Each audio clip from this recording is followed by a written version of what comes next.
धर्म का मर्म में आपका स्वागत है। मैं हूं आपके साथ सूर्यकांत द्विवेदी।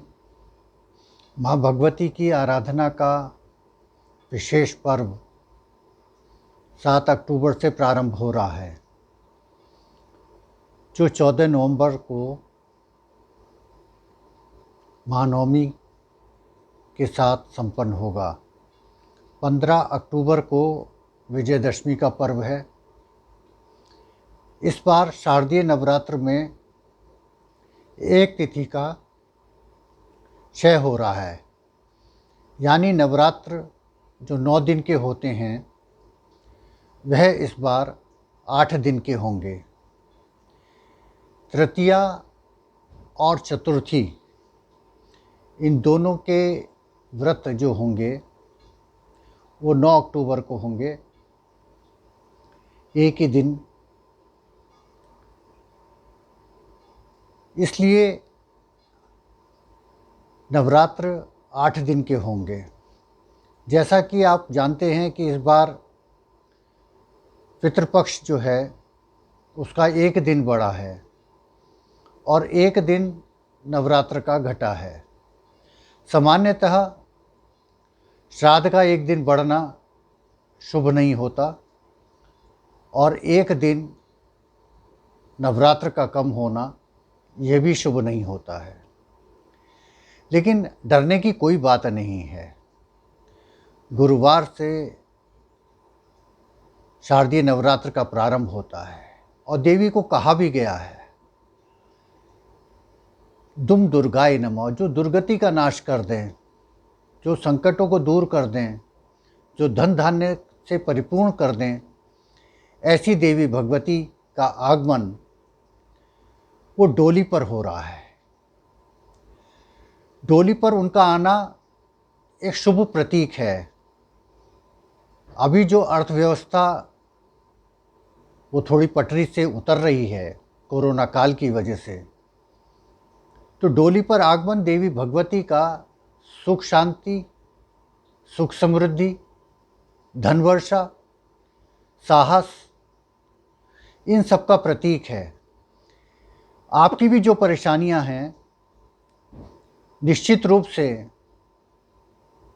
हम देवी भगवती में विश्वास करते हैं तो हम निश्चित रूप से कह सकते हैं, हम निश्चित शब्द का इस्तेमाल कर सकते हैं कि आपकी भी इच्छाएं जो हैं वो पूरी होंगी। जिन लोगों का व्यापार कारोबार थोड़ा मंदा चल रहा है उनको भी बल मिलेगा।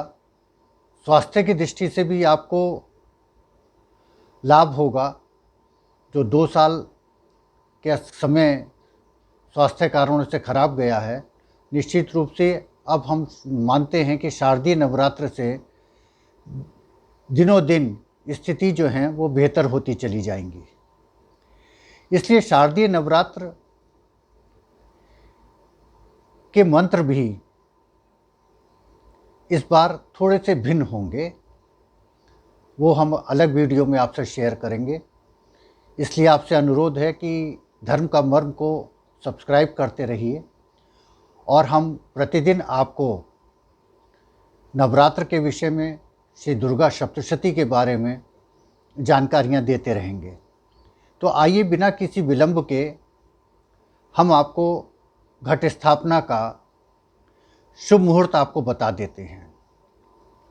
समय बहुत कम है इस बार, इसलिए आपको पहले से तैयारी करनी पड़ेगी और जब आप पहले से तैयारी कर लेंगे तो घट स्थापना में आपको फिर ज़्यादा देर नहीं लगेगी। घट स्थापना के 2 मुहूर्त हमारे सामने हैं। एक तो 7 अक्टूबर को प्रतिपदा जब होगी तो सुबह 6:17 से लेकर 7:07 तक, नोट कर लीजिए, सुबह 6:17 से लेकर 7:07 तक का समय पहला मुहूर्त घट स्थापना को होगा। जो लोग इस मुहूर्त में घट स्थापना नहीं कर पाएंगे उनके लिए दूसरा मुहूर्त भी है। वो है 7 अक्टूबर को 9:30 बजे से 9:30 से लेकर 11:43 तक का समय ये स्थिर लग्न में है। और देवी भगवती की पूजा और घट स्थापना ये स्थिर लग्न में अगर की जाए तो सब कुछ स्थिर होता है। धन धान्य भी स्थिर होता है, आपका मनोबल भी स्थिर होता है, सब कुछ स्थिर होता है। इसलिए स्थिर लग्न ये 11:43 है। और तीसरा समय जो है ये उन लोगों के लिए है कि जो अपरिहार्य कारणों से, किन्हीं कारणों से घट स्थापना नहीं कर पा रहे हैं, वो फिर 1:43 तक, नोट कर लीजिए, 1:43 तक वो घट स्थापना कर सकते हैं। लेकिन घट स्थापना चूँकि हमारे सूर्य का प्रतीक है, देवी का प्रतीक है, देवी को क्या कहा गया है, देवी का अर्थ क्या है? देवी का अर्थ है प्रकाश। इसलिए जब सूर्य उदय काल में हो, 12 बजे से पहले पहले वो उदय स्थिति में होते हैं, उच्च शिखर पर होते हैं, ऐसी स्थिति में घट स्थापना कर देनी चाहिए। तो ये हमने आपको नवरात्रों के विषय में जानकारी दी। इसका ध्यान रखिए कि तृतीया और चतुर्थी ये दोनों एक हैं। अब जब कभी ऐसी स्थिति आती है कि एक ही तिथि पर दो तिथियां पड़ जाती हैं, दो व्रत पड़ जाते हैं, तो ऐसी स्थिति में हम क्या करें? यूं तो देवी भगवती के सभी स्वरूप एक हैं।